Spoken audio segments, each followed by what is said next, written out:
In our last edition of The Practicing Christian, I noted that our good ideas may never get off the ground in our own lifetime.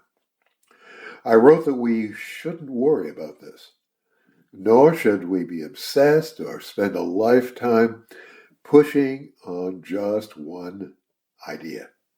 God has provided us with more ways of using our gifts than any one way can manage.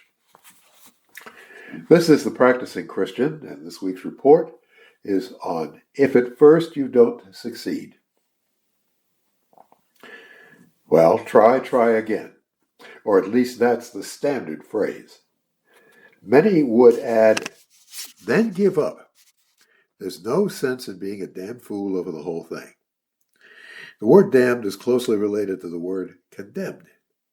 Many would agree that if we continue unproductively on something for too long, we're condemning ourselves to a life of having used God's gifts to us without the productivity He would have wished. Several years ago, I was dining out with one of my sons and a good friend of his. As the evening progressed, the conversation traveled widely. At one point, we were discussing the serious drought that was plaguing, and still is, the American Southwest. A few things clicked into place in my mind, and I asked, why don't we pump up water from the steadily degrading Gulf of California? Now, that is a body of water that's located between Baja California or Lower California, that stick of Mexico that sticks out on the west side of it, and the mainland of Mexico. Desalinate that water in southern Nevada, where there's immense solar radiation available, dump the saline sludge and salt into canyons with no exit into underground water, and sell the fresh water to people in nearby states in Mexico, meaning the states of Baja California and Sonora, and the nearby states in the United States, California, Arizona, Nevada. We had more good conversation about this, and I decided to see what I could do about making this happen. A good measure of the original impulse in my mind came from Matthew 25, where Jesus is trying to get his men to understand what really hurts others hurts him. When I was a stranger and hungry, and you gave me no food, I was thirsty, and you gave me no drink. Truly I say to you, as you did it not to me, not to one of the least of these, you did it not to me. We have close quote.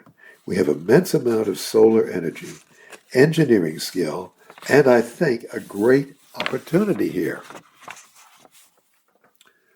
I'm not a hydrologist, nor am I an engineer or in agriculture. I also have poor skills in detail work. So my time was spent doing research on the elements of what we were involved in. I thought Mexico would like the idea, as they had lost what the Colorado used to do. It used to flush out the Gulf of California. The Colorado River would just roar down there and push all the water out of the Gulf of California with fresh water. Well, no longer, because all that water is used up. Pumping their water into Nevada would cause fresh ocean water to flow north into their Gulf, the Gulf of California. I thought the most serious opposition would come from people who would instantly oppose having sludge piling up in Nevada.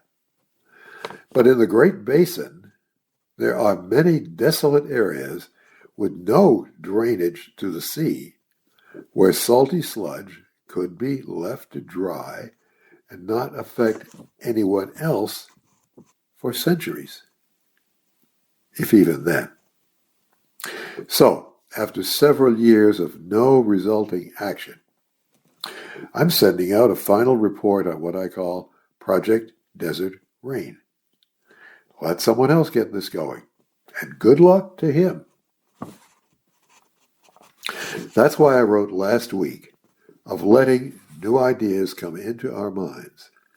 Through study, both secular and Christian discussion and prayer, God's Spirit will keep knocking at the door of our minds, yours and mine, with something new to help fulfill His expectations of us, His servant men.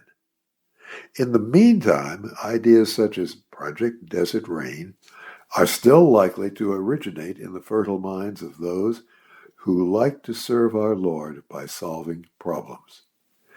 A random, unintended, practicing Christian reader may obtain a copy of this report. Write us if you'd like one, and run with it. Serve then. Be the King's right arm in the ways that He is calling